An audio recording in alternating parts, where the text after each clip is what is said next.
కాబట్టి ఆ లోపల మరి ఎవరైతే కుల వృత్తులు కోల్పోయినరో భూములు కోల్పోయినరో ఒక మాట అన్నాడు తమ్ముడు, చాలా బాధ అనిపించింది. ఇదివరకు రైతులు ఉన్న వాళ్ళు ఇప్పుడు కూలీలు అయిపోయారు.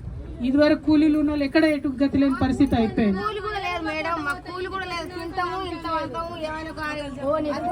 ఊరు మొత్తం ఎత్తిపోయింది, ఊరు మొత్తం అందరు వెళ్ళిపోయింది. కాబట్టి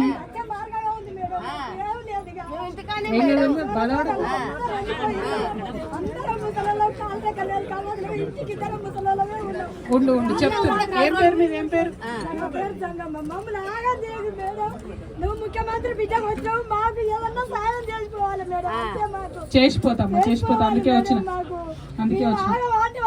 తిందామంటే తిండి లేకుండా గోత తీస్తున్నాం మేడం. మేము మా గోత చెప్పదీరలేవు. మా పిల్ల ఒక్క పిల్లగా ఊరికి ఈ ఊళ్ళో ఉండి ఆ పిల్లకి ఇంతవరకు ఇల్లుకు రాలే. ఏం చేస్తాం మేడం? మాకు మా పిల్లలు పోయి పూజ చేసుకొని పట్టాలు బతిరామంటే నా పడికి మేము చదివితే మాకు వచ్చే పరిస్థితి లేదు మేడం. మాకు ముఖ్యమంత్రి విజయం వచ్చిన మేడం నీకు దండం పెడతాం. మాకు అందుకే ఒక్క నిమిషం నన్ను చెప్పని అమ్మా. మొత్తం ఇక్కడ ఉన్న ఆడబిడ్డలందరూ కూడా కళ్ళనీళ్ళు పెట్టుకొని మరీ కోరుతా ఉన్నారు. దయచేసి నేను ప్రభుత్వాన్ని కోరుతా ఉన్నా, ఇది కరెక్ట్ పద్ధతి కాదు.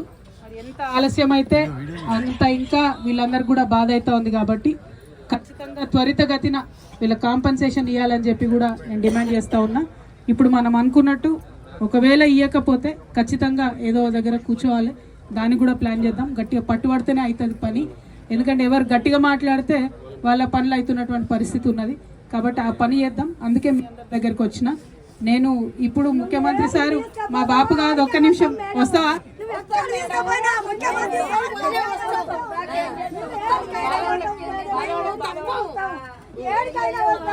నల్లగొండల రోడ్డు మీద 8 గంటలకు మేడం మేము